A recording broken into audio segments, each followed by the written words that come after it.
This next house we want to talk about is the Austin House, and I probably know the least about this out of the four houses that we're going to talk about.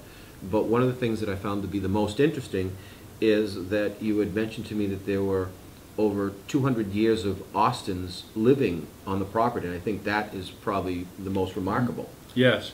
Yeah, the Austin is an old and well-known and well-respected family in Charlestown. It dates back to the 1780s and 90s, and has always had an Austin somewhere in city government or state government, or making other accomplishments. They have left many evidences of themselves. The Austin block, cat a corner from the Warren Tavern, formed of rock harvested from outer Brewster Island, which General Nathaniel Austin owned in the 19th century. Now, where is Brewster Island? Brewster Island is way out in the head islands, okay, headlands of the Massachusetts Bay, okay, or at least Boston Harbor, and was practically all shale rock, and it made a very good building material. So Nathaniel Austin brought it in and shaped at least two buildings from it, the Austin block, and which became his attorney's office, and also a little townhouse on top of Town Hill that became a pharmacy and a clinic, and for many years that tended to the needs of Charlestown for a nearby source of medical assistance. Now, you said that the Austins have been here since the late 18th century. Yes. When was the home built? The home was built. You said it was in two phases? Two phases, right. The first phase was done by William Austin, and that was in 1832, and then it was modified and enlarged and made fancier in 1865 by Francis Boylston Austin.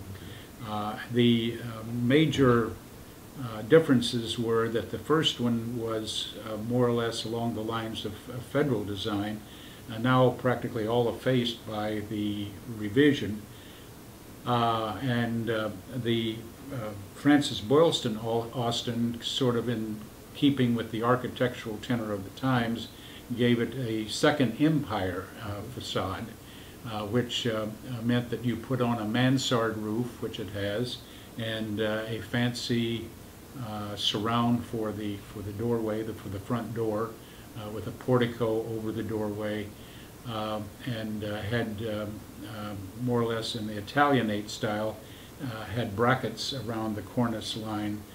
So it was a very elegant house. So we're starting to see homes go from being strictly functional to being more decorative as well as being functional. Precisely. A little bit more elaborate. So I'm Right. assuming at the time period, the people of Charlestown now, the city, the town has become a city. It's growing a little bit bigger. Wealthier people coming in. Obviously, Samuel Dexter had been here. So now we've got a little bit more money to spend, and it's not just building a shelter to work and sleep in, but now a show place. That's exactly right.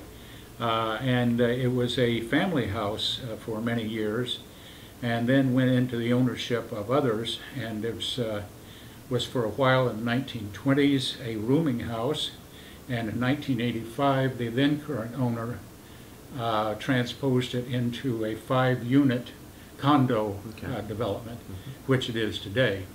But it certainly is a commodious house, has a lot of room in it, and it was easy to carve out the five units that are in the house today.